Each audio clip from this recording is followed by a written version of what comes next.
ரதிய காடுப்படியில் இன்றைக்கி அக்கா என்ன பண்ண போகிறேன் பாருங்கள். தக்காளி ஊறுகாய் இல்லைன்னா தக்காளி தொக்கு எது வேணால் சொல்லிக்கலாம். அக்கா பாசையில் எது வேணால் சொல்லிப்போம். இது நல்லா செஞ்சுட்டு நம்ம ஸ்டோர் பண்ணி வச்சோம்னா சாதத்தில் போட்டு நல்லா பசஞ்சு சாப்பிட்லாம். இப்போ நான் இது 1 கிலோ தக்காளி எடுத்திருக்கேன் அக்கா. நல்லா 2 தடவை வாஷ் பண்ணி ஒயிட் கிளாத்தை வச்சு நல்லா இந்த மாதிரி நல்லா போட்டு துடைச்சிடணும். துடைச்சி ஒரு தண்ணி இல்லாமல் எடுத்துக்கணும். அவ்வளோதான். 1 kg எடுத்திருக்கேன். இதை அக்கா எவ்வளோ நைஸாக நம்ம கட் பண்ண முடியுமோ கட் பண்ணிட்டு வந்துடும். அப்போ இந்த ஒயிட்டை தான் எடுக்க சொன்னேன். இதை நம்ம கத்தி வச்சு 4ஆக கட் பண்ணிட்டு கத்தி வச்சு இப்படி சீவி எடுத்தோம்னா வந்துடும். இந்த ஒயிட்டை தான் அக்கா கட் பண்ண சொன்னேன். இதை கட் பண்ணி எடுத்துருங்க. இந்த பாருங்கள் எப்படி வருது.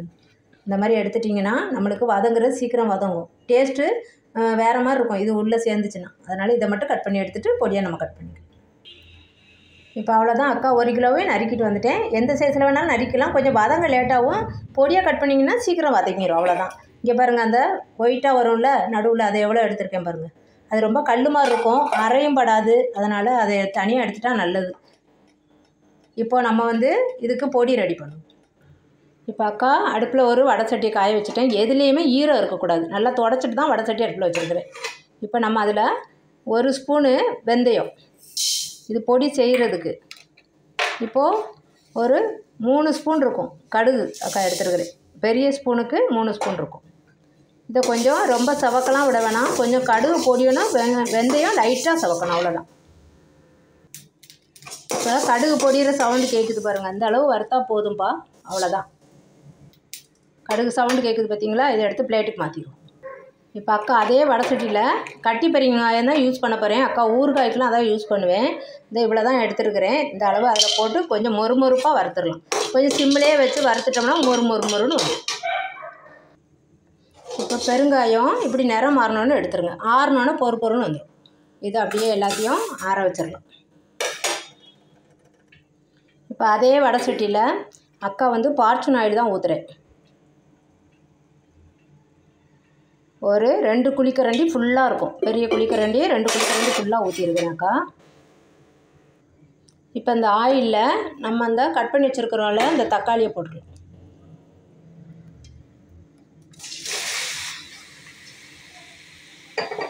வெயிட்டாக இருந்துச்சு, அக்காவுக்கு விழுந்துருமோன்னு பயமாயிருச்சு. அவ்வளோதான். இதை போட்டு கொஞ்சம் ஹை ஸ்பீடே வச்சு வதக்கிக்கிட்டே இருக்கணும். இந்த தக்காளி எண்ணெயிலே தான் வேகணும்.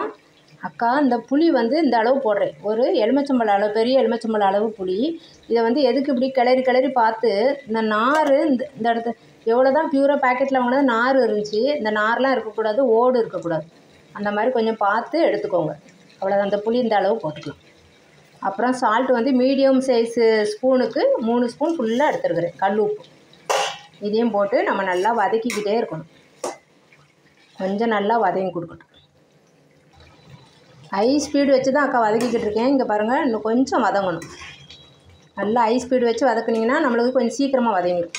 அவ்வளோதான். இன்னும் கொஞ்சம் வதங்கட்டும்.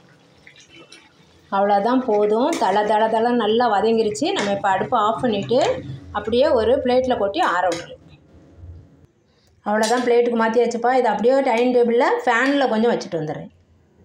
தக்காளி ஆறுறதுக்குள்ளே நம்ம வறுத்து வச்சது ஆறிடுச்சு. இதை நம்ம பொடி பண்ணிட்டு வந்துடலாம். மிக்சியில் போட்டு நல்லா கொஞ்சம் கொரகொரப்பாக, ரொம்ப நைஸாலாம் அரைக்க வேணாம், கொஞ்சம் கொரகொரப்பாக வச்சுக்கோங்க.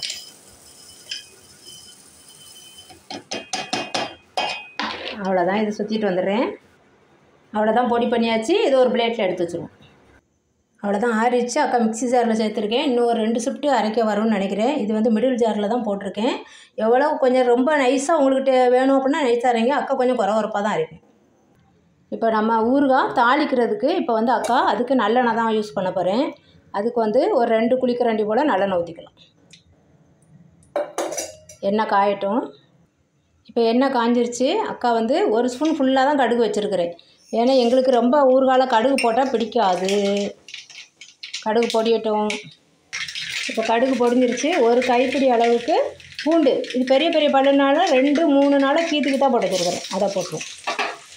அப்புறம் இப்போ கறிவேப்பிலை ஒரு கைப்பிடி அளவு அக்கா அலசி நல்லா வாஷ் பண்ணி, அதான் நிறம் மாதிரி இருக்குது, வாஷ் பண்ணி நல்லா உணர்த்தி வச்சுட்டேன். காலையிலே உணர்த்தினது. இது எல்லாம் போட்டு கொஞ்சம் வதக்கி கொடுக்கணும். இப்போ பூண்டு போட்டு நல்லா வதங்கிருச்சு. இப்போ நம்ம அந்த அரைச்ச பேஸ்ட்டை எடுத்து போட்டுக்கலாம். இப்போ ஜாரில் இருக்க பேஸ்ட்டை அப்படியே ஊற்றிடலாம். இன்னும் ஒரு 2 ஷிஃப்ட்டுக்கு அக்கா அரைச்சிட்டு வரேன். 2 ஷிஃப்ட்டு ஊற்றிட்டேன். இது கடைசி ஷிஃப்ட். அவ்வளோதான். ஊற்றி நல்லா நம்ம எண்ணெய் பிரிகிற வரைக்கும் கிளறிக்கிட்டே இருக்க வேண்டியது. இதை டீஸ்பூன் வச்சு நல்லா வலிச்சு போட்டுக்கணும். நம்ம இப்போ தக்காளி ஊறுகாய்க்கு காரம் எதுவுமே சேர்க்கலை இது வரைக்கும். இப்போ தான் 3 பெரிய ஸ்பூன் தனி மிளகாத்தூள், அப்புறம் சும்மா கொஞ்சமாக 1/4 ஸ்பூனு மஞ்சத்தூள். இது சும்மா அந்த கலர் எடுத்து கொடுக்கும். இந்த மிளகாத்தூள் போடுறோம்ல, அந்த கலரை நல்லா எடுத்து கொடுக்கும். நல்லா கிளறி விட்டுக்கலாம். கொஞ்சம் தெறிக்க தான் செய்யும், தூரமாக நின்றுக்கோங்க. இப்போ நம்ம பொடி பண்ணி வச்சுருக்கோம்ல, அதில் வந்து இந்த ஸ்பூனுக்கு ஒரு 2 ஸ்பூன் போட்டால் போதும். 3/4 ஸ்பூனாக தான் அள்ளுறேன். ஒரு 3 தடவை அள்ளி போட்டுக்கணும். அவ்வளோதான், போதும். மீதி நம்ம டப்பாவில் நல்லா கண்டெய்னரில் அடைச்சி வச்சிட்டிங்கன்னா நம்ம புளி சாதத்துக்கு, இன்னும் அக்கா நார்த்தங்காய் ஊற வச்சுருக்கிறேன், அது தாளிக்கிறதுக்கு எல்லாத்துக்கும் யூஸ் ஆகும். அக்கா கொஞ்சமாக எடுத்து காரம் சால்ட்டெல்லாம் பார்க்குறதுக்காக வச்சுருக்கேன். சூடு ஆறின பிறகு பார்க்கலான்னு. சூப்பராக இருக்குப்பா. அக்கா போட்ட அளவு காரம், புளிப்பு எல்லாமே சூப்பராக இருக்குது.